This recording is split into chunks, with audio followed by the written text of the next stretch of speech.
Welcome back. Now, today we will study the concept of nuclear deterrence. In the realm of strategic studies, deterrence is not merely a policy. It is a psychological and communicative process between the states. Now, as its core, deterrence is the inducement of another party, the deterred, to refrain from a specific action through the threat of retaliation. Now, think of a deterrer, the opposite party, setting a price on a specific behavior. The goal is to persuade the opponent that their own self-interest compels them to desist. Now, it is a calculation of gain against a loss. If the deterrer calculates that the damage inflicted by the deterrer will override any potential advantages of an attack, the status quo is maintained. In the nuclear context, this damage is often termed as unacceptable damage, meaning no political objective could possibly justify the resulting catastrophe. Coming to the next, deterrence does not operate in a vacuum. It requires a specific environment to function. One of the most important elements of deterrence is rationality. For a threat to work, the opponent must be capable of rational deliberation, calculating risk and rewards. If an actor is irrational, the logic of deterrence fails because the threat of pain no longer dictates their behavior. Second element is communication requirement. A secret deterrent is not deterrent at all. The opponent must clearly understand what actions are forbidden and exactly what the consequences will be. Finally, effective deterrence must leave the opponent an honorable alternative. If a state feels its very existence is threatened, regardless of its action, it may act with the desperation of a cornered state. Therefore, deterrence is more successful when used to protect the status quo, offering the opponent a clear path to safety through inaction. Coming to the next, the most vital component of this entire system is credibility of the deterrence. If the deterred believed you are either unable to act or unwilling to do so, your strategy collapses. Now, credibility is built on two pillars. One is capability and intentions. Capability is the material reality. It involves having the warheads, the reliable delivery system, it can be missiles or aircraft or bombers or submarines, and a robust command and control architecture that can survive an initial attack. Intention, however, is the psychological, that it is the strength of a state's commitment to stand by its threat. Now, making threat that you cannot or will not implement is an empty act of deceit. In strategic history, calling a bluff has often led to the very wars deterrence was meant to prevent. Now, consequently, maintaining deterrence requires a continuous effort to adapt to changing technological and political climates. Coming to next, the truly grasp the mechanism of deterrence, we must look back to the golden age of strategy, a period following World War II when scholars transformed military doctrine into sophisticated social science. We begin with Bernard Brodie, often referred to as the American Clausewitz in 1946. He recognized a fundamental nuclear revolution. He argued that the sheer destructiveness of the atomic bomb had rendered traditional concept of victory obsolete. Now, in his seminal work, The Absolute Weapon, he wrote a line that remains the bedrock of this field. The line is, "Thus far, the chief purpose of our military establishment has been to win wars. From now on, its chief purpose, must be to avert them, to avert the war. It can have almost no other useful purpose." Now, this line was a radical departure. For the first time in human history, the utility of a weapon, that lie in its non-use. Following Brodie, Thomas Selling he shifted the focus towards game theory and behavioral psychology. Selling didn't view deterrence as a static wall, but as a dynamic process of bargaining. He introduced the concept that the power to hurt is most effective when held in reverse. For Selling, nuclear weapons were tools of coercive diplomacy. He famously explored the threat that leaves something to change, arguing that by creating a situation that could spiral out of control, a state forces its adversary to be more cautious to avoid a mutual catastrophe. Finally, we must also consider the Patrick Morgan, who provided the essential distinction between general and immediate deterrence. For him, the general deterrence is background noise of international relations, the long-term maintenance of military forces during peacetime to prevent a crisis from ever arising or happening.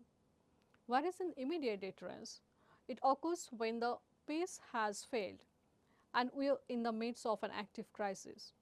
Now, this is when one state is seriously considering an attack and the other must issue a specific urgent threat to stop them.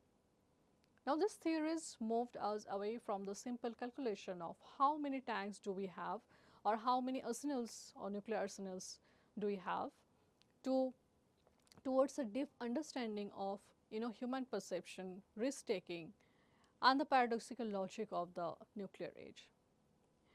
Coming to the next, to truly understand why the Cold War stayed cold, we must examine the specific intellectual contribution of these three highly cited thinkers. They moved us beyond simple military counting and into the realm of complex human behavior. Thomas Selling redefined our understanding of force in its 1960 work, The Arms and Influence. He introduced the concept of the diplomacy of violence. Here, he argued that in the nuclear age, the military's power is no longer just about the ability to seize territory, but the power to inflict pain. Selling's most fascinating contribution to the threat uh, through this work is that the threat that leaves something to chance. He argued that a deterrer doesn't need to be 100% certain they will go to the war. By creating a situation that is inherently unstable, where a crisis could spiral out of control due to accident, false alarm, or rogue behavior, you force the opponent to be extremely cautious. The fear is not just of your will, but of the uncontrollable nature of the crisis itself. Next, coming to Robert Jarvis, he added the essential layer of political psychology with his 1976 masterpiece that Perception and Misperception in International Politics. He challenged the idea that deterrence is a simple mathematical formula. He argued that the deterrence often fails because of cognitive biases.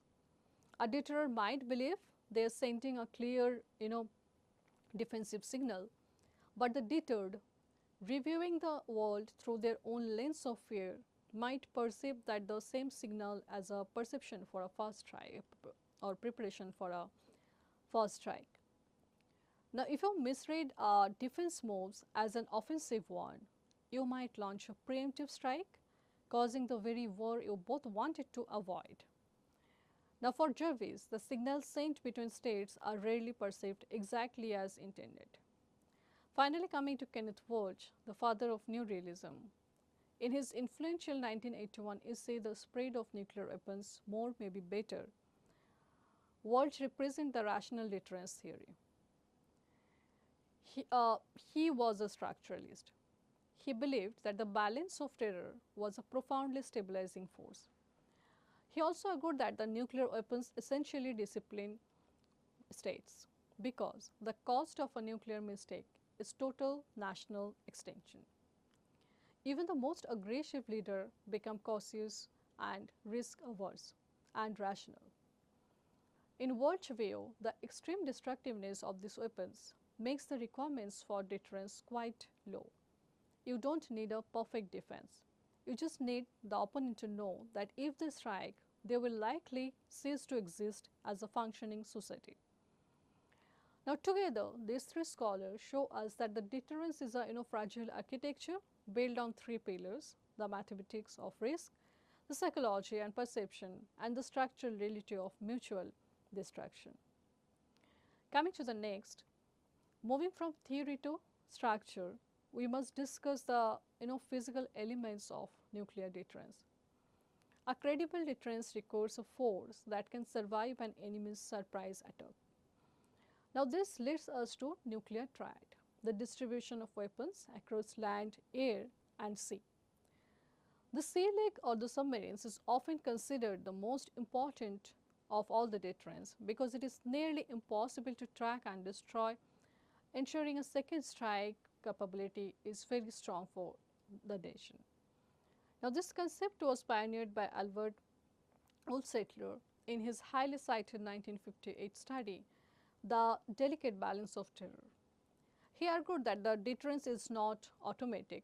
If your weapons are vulnerable to being destroyed on the ground, you actually invite a preemptive strike. Therefore, survivability through hardening or mobility or concealment is a fundamental element of a stable deterrent.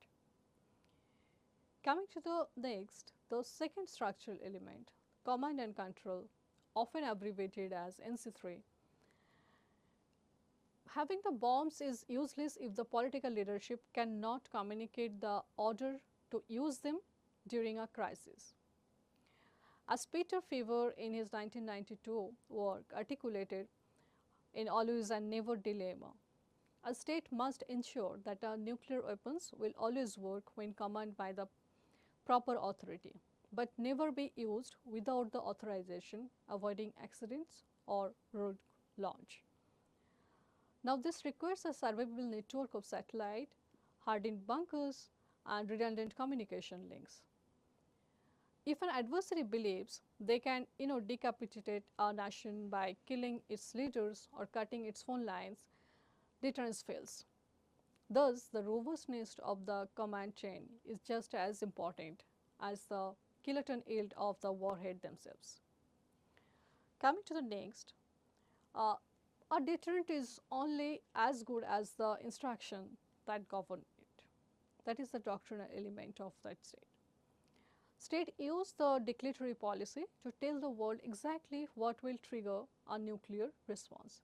Some states like India and China have adopted a no first use policy, which aims to reduce the pressure on an opponent to use them or lose them during a crisis. However, many states maintain the calculated ambiguity by not specifying exactly what triggers a response. They hope to keep the adversary guessing and therefore more cautious. The choice of doctrine, whether it is massive retaliation or flexible response, is a critical element that communicates a state's intention and shapes the psychological landscape of the standoff. Coming to the next, a modern and controversial element of deterrence is missile defense. At first glance, defending your citizens seems purely positive. However, in the logic of deterrence, strong deterrence can be destabilizing. Now, this is rooted in Robert Jarvis' offense defense theory that if a state A builds a shield that can stop state's B's retaliation, state A might feel emboldened to strike first. Conversely, state B, fearing its deterrent, is now useless. That might feel pressure to build even more missiles or strike before the shield is finished. Now, the shield is much of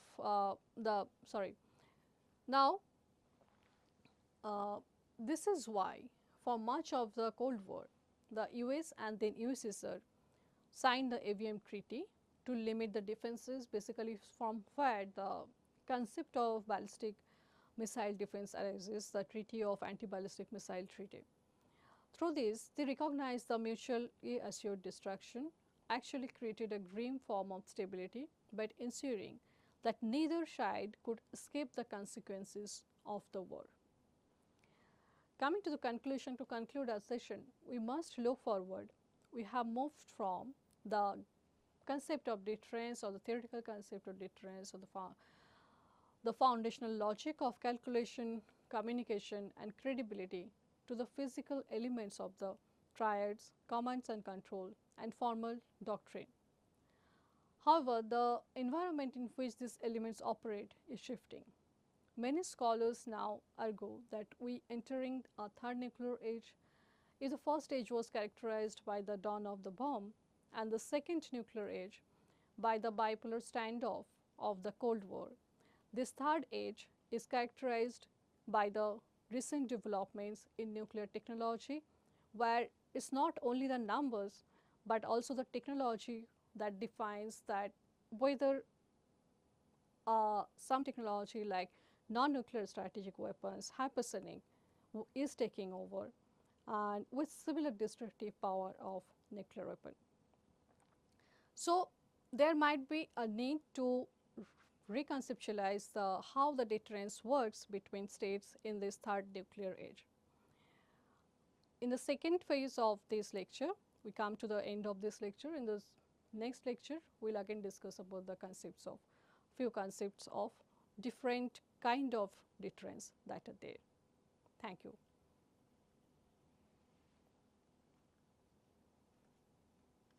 This was the last one, right?